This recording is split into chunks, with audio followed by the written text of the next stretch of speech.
നമസ്കാരം. ഞാൻ Chathannoor MLA GS Jayalal. നമ്മുടെ ഒട്ടുമിക്ക സർക്കാർ സേവനങ്ങളും ഇപ്പോൾ ഓൺലൈനായിട്ട് ലഭിക്കുന്ന കാലമാണ്.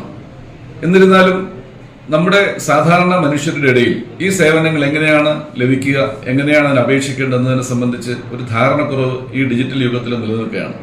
ചാത്തന്നൂർ നിയോജക മണ്ഡലത്തിലെ മുഴുവൻ ജനങ്ങൾക്കും എങ്ങനെയാണ് സർക്കാർ വകുപ്പുകളിൽ നിന്ന് ഈ സേവനങ്ങൾ ഓൺലൈനായി ലഭിക്കുക എന്നതിനെ സംബന്ധിച്ച് ഒരു ബോധവൽക്കരണം നടത്തുന്നതിന് വേണ്ടി ആരംഭിച്ച വളരെ ലളിതമായി അവതരിപ്പിക്കുന്ന ഒരു യൂട്യൂബ് ചാനലാണ് ജനപക്ഷം ചാത്തന്നൂർ.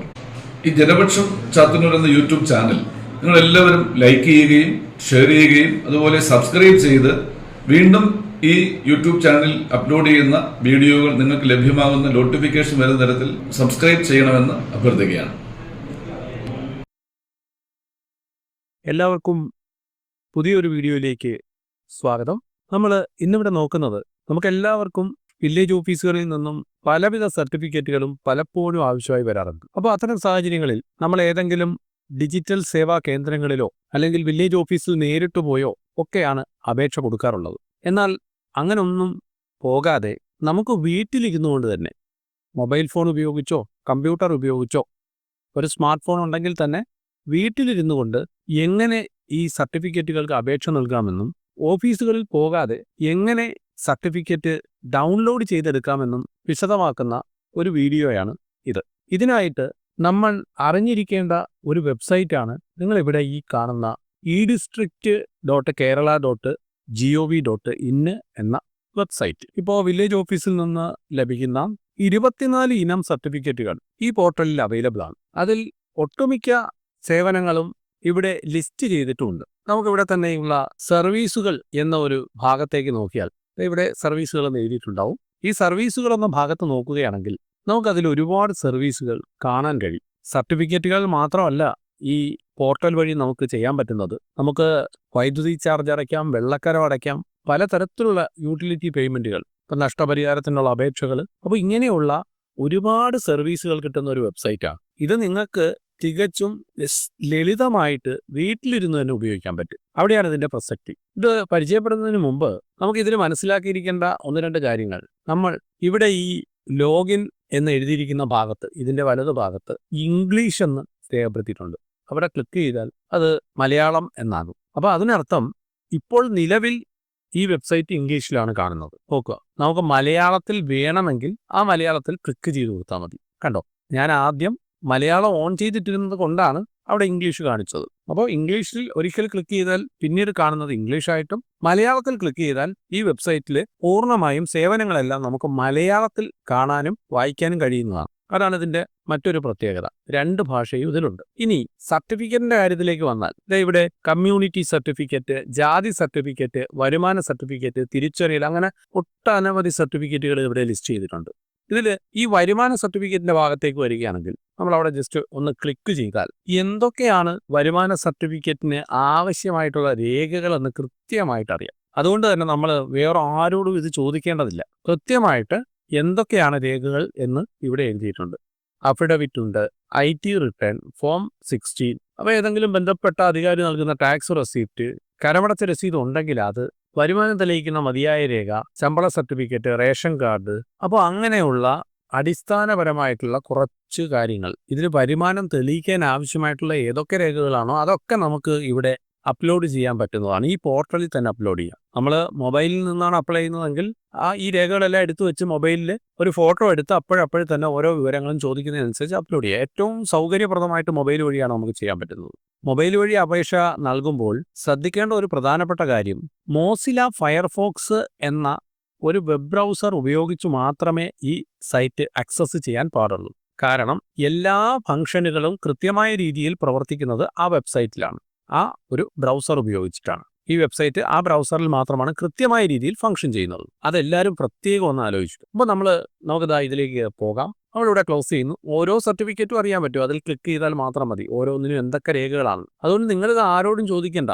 നിങ്ങൾ ഇത്രയും രേഖകൾ മാത്രം അപ്ലോഡ് ചെയ്ത് അപേക്ഷ നൽകിയാൽ മതി. ഇത്രയും രേഖകൾ ഉണ്ടെങ്കിൽ നിങ്ങളോട് വീണ്ടും മറ്റ് രേഖകളൊന്നും ചോദിക്കില്ല. ഇതിൽ തന്നെ എല്ലാ രേഖകളും വേണ്ട. നമ്മുടെ കയ്യിൽ നമുക്ക് അത് തെളിയിക്കുന്നതിന് ആവശ്യമായ രേഖകൾ മാത്രമാണ്. ഇപ്പോൾ കൈവശാവകാശ സർട്ടിഫിക്കറ്റ്, എന്തൊക്കെയാണ് വേണ്ടത് കൃത്യമായിട്ട് നമ്മളവിടെ പറഞ്ഞിട്ടുണ്ട്. അപ്പോൾ ഇനി നമുക്ക് ഇതിനകത്തേക്ക് എങ്ങനെ ആണ് കയറുന്നത് അതൊന്ന് നോക്കാം. ഇവിടെ ലോഗിൻ എന്ന് പറഞ്ഞിട്ടൊരു ഭാഗമുണ്ട്. നിങ്ങൾക്ക് കാണാൻ കഴിയും. ഞാൻ ദാ ഒന്ന് സൂം ചെയ്യുവാണ്. ലോഗിൻ ഇത് വലത് സൈഡിലാണ് കാണിക്കുന്നത്. ക്ലിക്ക് ചെയ്താൽ 2 ഭാഗങ്ങളായിട്ടാണ് നമുക്ക് സ്ക്രീൻ വരുന്നത്. അതിൽ ഇടത് ഭാഗത്ത് രജിസ്റ്റർ നൗ എന്നൊരു ഓപ്ഷൻ ഉണ്ട്, വലത് ഭാഗത്ത് ലോഗിൻ ഉണ്ട്. ഈ ലോഗിനിൽ പോർട്ടൽ യൂസർ എന്നും പോർട്ടൽ യൂസറിന്റെ നേരെ യെസ് എന്നും നോ എന്നും എഴുതിയിട്ടുണ്ടാവും. ഇതിൽ നമുക്ക് യെസ് എന്ന ഭാഗത്ത് കൂടിയാണ് കയറേണ്ടത്. അതായത് നമ്മൾ പോർട്ടൽ യൂസറാണ്. നോ എന്ന് പറയുന്നത് വില്ലേജ് ഓഫീസർ, തഹസിൽദാർ, മറ്റുദ്യോഗസ്ഥർ. അതുകൊണ്ട് യെസ് എന്നാണ്. അത് വെബ്സൈറ്റ് എടുക്കുന്ന സമയത്ത് കൃത്യമായിട്ട് യെസ് എന്ന രീതിയിൽ ഡിഫോൾട്ടായിട്ട് കിടക്കും. നമ്മൾ യൂസർ ഐ ഡിയും പാസ്വേഡും കൊടുക്കുക, ക്യാപ്ച കൊടുക്കുക, സൈൻ ഇൻ ചെയ്യുക. ഇതാണ് നമ്മൾ ലോഗിൻ ചെയ്യാനായി ചെയ്യേണ്ടത്. ഇനി ഈ യൂസർ ഐ ഡിയും പാസ്വേഡും നമുക്ക് എങ്ങനെ ഉണ്ടാക്കാം, അതാണ് നമ്മൾ ഇന്നത്തെ വീഡിയോയിൽ പ്രധാനമായിട്ടും പറയുന്നത്. യൂസർ ഐ ഡിയും പാസ്വേഡും ഉണ്ടാക്കി നമ്മൾ ലോഗിൻ ചെയ്യുന്നതിനെ പറ്റിയാണ് ഇന്നത്തെ വീഡിയോയിൽ പ്രധാനമായിട്ടും പഠിക്കുന്നത്.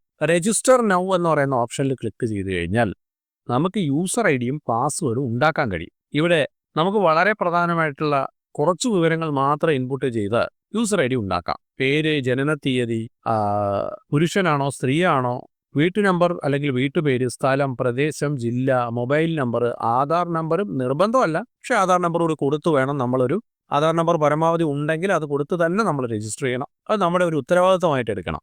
ലോഗിൻ പേരും പാസ്വേഡും തിരഞ്ഞെടുക്കുക. ലോഗിൻ പേരെന്ന് പറയുന്നത് നമ്മുടെ മെയിൽ ഐ ഡിയാണ്. സ്മാർട്ട് ഫോൺ ഉള്ള എല്ലാ ആൾക്കാർക്കും ഒരു മെയിൽ ഐ ഡി ഉണ്ടാവും. കാരണം സ്മാർട്ട് ഫോണിനകത്ത് ആദ്യം ലോഗിൻ ചെയ്യുമ്പോൾ തന്നെ നിങ്ങൾ ഒരു മെയിൽ ഐ ഡി ക്രിയേറ്റ് ചെയ്യാൻ പറയുക. അതുകൊണ്ട് ഒട്ടുമിക്ക ആൾക്കാരുടെ കയ്യിൽ ആൻഡ്രോയിഡ് ഫോൺ ആയതുകൊണ്ട് തന്നെ ജിമെയിൽ ആയിരിക്കും. ഇപ്പോൾ ഇവിടെ നമ്മുടെ ഇമെയിൽ ഐ ഡിയും പാസ്വേഡൊക്കെ നമുക്ക് വളരെ എളുപ്പത്തിൽ തയ്യാറാക്കിയെടുക്കാം. നിങ്ങൾക്ക് ഇഷ്ടമുള്ള ഏതെങ്കിലും ഒരു പാസ്വേഡ് കൊടുക്കാം. അവിടെ പാസ്വേഡ് കൊടുക്കുമ്പോൾ ഒരു പ്രത്യേകത, ഞാൻ ഒരു പാസ്വേഡിൻ്റെ രൂപം ഞാനിവിടെ ടൈപ്പ് ചെയ്യുകയാണ്. ഇപ്പം ജിതിൻ എന്ന് പറയുന്ന ഒരാൾ, അയാളുടെ പേരിൻ്റെ ആദ്യത്തെ അക്ഷരം ക്യാപിറ്റൽ ലെറ്റർ കൊടുത്തു, ബാക്കി സ്മോൾ ലെറ്ററും കൊടുത്തു.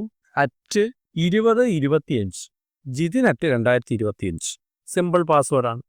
ഇതുപോലെ നിങ്ങൾക്ക് നിങ്ങളുടെ ഡേറ്റ് ഓഫ് ബർത്ത് കൊടുക്കാം. ജിതിൻ ജനിച്ചത് 1996 ജിതിൻ @1996 ഓർമ്മിച്ചിരിക്കാൻ എളുപ്പമാണ്. ഇനി അഥവാ മറന്നുപോയാലും നമുക്ക് പാസ്വേഡൊക്കെ ഫൊർഗട്ട് പാസ്വേഡ് ഉപയോഗിച്ച്, പാസ്വേഡ് മറന്നുപോയി അതുകൊണ്ട് നിങ്ങൾ പുതിയൊരു പാസ്വേഡ് റീസെറ്റ് ചെയ്യാൻ അവസരം തരണമെന്നുള്ള രീതിയിൽ നമുക്ക് ഇതിൽ ഓപ്ഷൻ ഉണ്ട്. അപ്പോൾ ഇത്രയും വിവരങ്ങളെല്ലാം കൊടുത്തു. എനിക്ക് ഇനി പുതിയതായിട്ട് ലോഗിൻ ചെയ്യാൻ പറ്റത്തില്ല, ലോഗിൻ ക്രിയേറ്റ് ചെയ്യാൻ പറ്റത്തില്ല, മറ്റാരുടെയെങ്കിലും പേരിൽ ചെയ്യാനേ കഴിയത്തുള്ളൂ. കാരണം ഞാൻ ഓൾറെഡി ഒരെണ്ണം ഉണ്ടാക്കി വെച്ചു. ഇനി നോക്കുക, ഞാൻ ഉണ്ടാക്കി വെച്ചത് ലോഗിൻ എന്ന് പറയുന്ന ബട്ടണിൽ ലോഗിൻ നെയിം എൻ്റെ മെയിൽ ഐ ഡി ആണ്. ഒരു പാസ്വേഡ് ഉണ്ട്, പാസ്വേഡ് പുറമേ നിന്ന് കാണാൻ കഴിയില്ല. ക്യാപ്ച, ഇത് എല്ലാ വെബ്സൈറ്റിലെയും ഒരു അഡീഷണൽ സെക്യൂരിറ്റി ഫീച്ചറിൻ്റെ ഭാഗമാണ് ഈ ക്യാപ്ച. സൈൻ ഇൻ ബട്ടണിൽ ക്ലിക്ക് ചെയ്യും. ഇതോടുകൂടി ഞാൻ ഈ വെബ്സൈറ്റിനകത്തേക്ക് വരികയാണ് ചെയ്യും. അവിടെ എഴുതിയിട്ടുള്ള എല്ലാ കാര്യങ്ങളും നമുക്ക് മലയാളത്തിൽ തന്നെ കാണാൻ പറ്റും. ഇതിനകത്ത് വരുമ്പോഴും ഇവിടെയുള്ള സർട്ടിഫിക്കറ്റുകളും എല്ലാം അറിയാൻ പറ്റും. വെള്ളക്കരം, വൈദ്യുതി ബില്ല്, ഫോൺ ബില്ല്, ക്ഷേമനിധിയുടെ പൈസ, സർട്ടിഫിക്കറ്റുകൾ എല്ലാം ഇതിനകത്ത് തന്നെ നമുക്ക് കൊടുക്കാൻ കഴിയുന്നതാണ്. അപ്പോൾ സർട്ടിഫിക്കറ്റ് ആപ്ലിക്കേഷൻ എങ്ങനെയാണ് കൊടുക്കേണ്ടതെന്നും എങ്ങനെയാണ് അതിലേക്ക് ലോഗിൻ ചെയ്യേണ്ടതെന്നും പഠിച്ചു. അടുത്ത വീഡിയോയിൽ നമ്മൾ ഏതെങ്കിലും ഒരു സർട്ടിഫിക്കറ്റിന് എങ്ങനെയാണ് ഡോക്യുമെൻ്റ് അറ്റാച്ച് ചെയ്യുന്നത് എന്നതാണ് മറ്റൊരു വീഡിയോയിൽ നമ്മൾ പഠിക്കും.